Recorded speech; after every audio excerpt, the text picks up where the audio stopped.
Hola, mi equipo está conformado por Díaz Tinocos, José Miguel Hernández Gámez, Luis Alejandro Rodríguez Hernández, Iván Leonardo y su servidora Mayra Muñoz Almaguer. Les presentaremos el tema de cadena cinemática de Watt.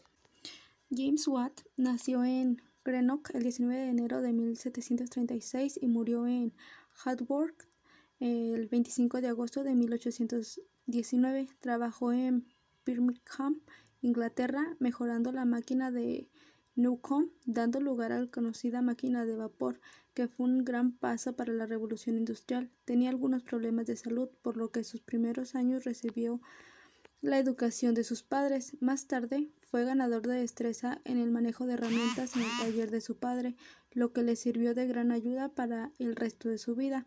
El 7 de junio de 1755 fue a Londres, donde, recomendado por parientes lejanos de su familia, recibió un año de formación, ya que no permitían que gente con menor de 7 años de experiencia abriese un negocio. Después de formarse en 1756 volvió a Glasgow. En Glasgow era igual de rigurosos con las normas para abrir un negocio que en Londres. Ya cuando estaba solicitando el permiso para abrir un comercio, le fue denegado. En la Universidad de Glasgow recibieron un material de otro científico, pero durante el viaje sufrió desperfectos y contrataron a James Watt para arreglarlos. Satisfechos con el trabajo de Watt, la universidad le permitió instalarse en una sala y lo contrató para arreglar instrumentos, e incluso le dejaron abrirlo al público y vender lo que él había arreglado y la universidad daba por perdido.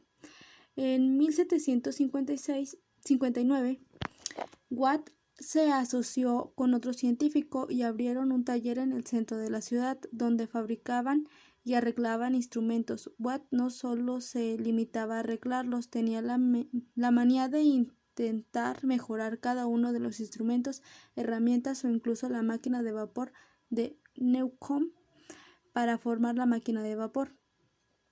La máquina de vapor de Watt era un motor de combustión que transformaba energía térmica en cantidad de vapor de agua en energía mecánica. El funcionamiento se dividía en dos. 1. Se generaba vapor en una caldera, por lo que se expandía en volumen en un cilindro empujando un pistón con un movimiento de manivela, y el movimiento lineal del pistón se convertía en movimiento de rotación que podía accionar las ruedas de una locomotora o de un coche. El número 2. La presión del vapor se controlaba mediante unas válvulas de entrada y salida. Se regulaban la renovación de vapor, es decir, la corriente de vapor desde y hacia el cilindro.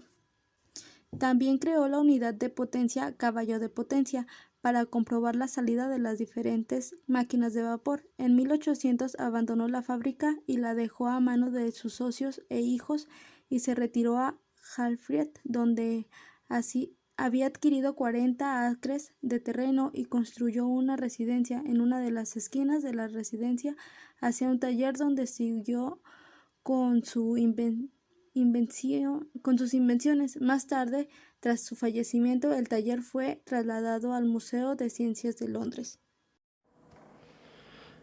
El mecanismo de Watt es un tipo de conexión mecánica inventada por James Watt, en la que el punto central del sistema está dispuesto para desplazarse aproximadamente en una línea recta.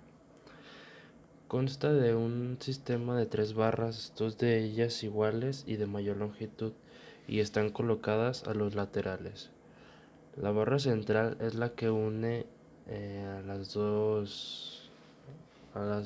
otras dos, por lo tanto es mucho más corta. Los extremos de las dos barras largas están articulados a 2 puntos fijos.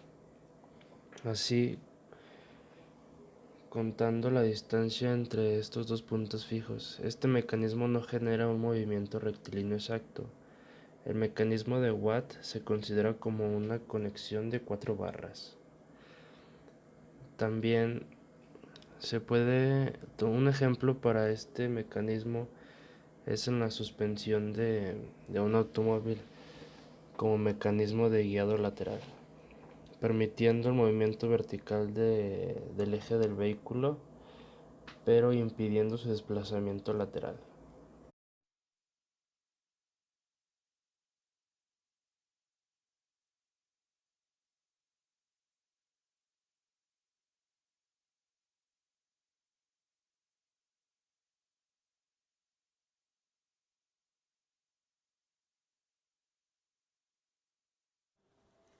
Eslabones. Son mecanismos que cuentan con 6 eslabones unidos por articulaciones y fueron descubiertos por James Watt.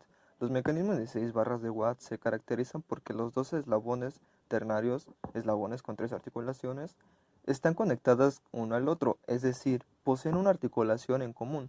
Existen dos mecanismos conocidos como 1 y 2 correspondientes a dos inversores cinemáticas del mecanismo. Partes y tipos de pares cinemáticos, los cuales hay 18 que se clasifican por sus grados de libertad, los cuales son: de un grado de libertad se encuentran par revolución R, par prismático P, par helicoidal H, contacto penatapuntual. De 2 grados de libertad, par cilíndrico C, par esférico ranurado, par de leva L, contacto tetrapuntual. De 3 grados de libertad, par esférico E, par plano PL, par cilíndrico ranurado, contacto tripuntual. De 4 grados de libertad, par esfera cilindro S, par plano cilíndrico PC, contacto bipuntual. De 5 grados de libertad, par esfera plano E, par esfera E mayúscula, E minúscula. En los grados de libertad, para elaborar el problema nos guiamos con la fórmula que se muestra donde F es igual al grado de libertad, N igual a números de eslabones, J1 igual a número de pares cinemáticos inferiores y J2 número de pares cinemáticos superiores. Desplazamiento. El mecanismo no genera un movimiento rectilíneo exacto y de hecho, Watt no necesita que así fuera la trayectoria descrita. Es un arco de lemniscata curva en forma de 8. Coincide con una lemniscata de Bernoulli. Como se muestra en la imagen a continuación que tenemos, siempre se forma un 8, como podemos ver. Nunca es algo recto o de otra forma. Aplicación del mecanismo. Los primitivos motores de balancín de acción simplemente utilizaban una cadena para conectar el pistón de viga unida a un contrapeso, trabajando satisfactoriamente para tareas para bombear el agua de las minas. Sin embargo, para los motores de doble acción era necesario adoptar un mecanismo de conexión que trabajase tanto de atracción como compresión. Un ejemplo del mecanismo de Watts se puede encontrar en los motores Crosnes de 1865.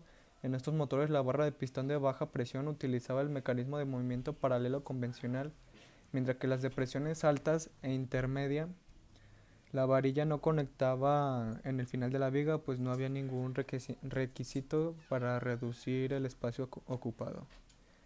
El mecanismo de Watts es utilizado en el eje trasero de algunas suspensiones de automóvil como una mejora sobre el sistema de barras de Panhard diseñado en los primeros años del siglo XX.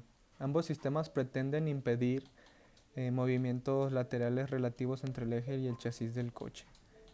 El mecanismo de Watts aproxima mejor el movimiento vertical en línea recta, evitando el desplazamiento lateral del eje del vehículo, siendo preferible el sistema de Panhard cuando las barras son cortas.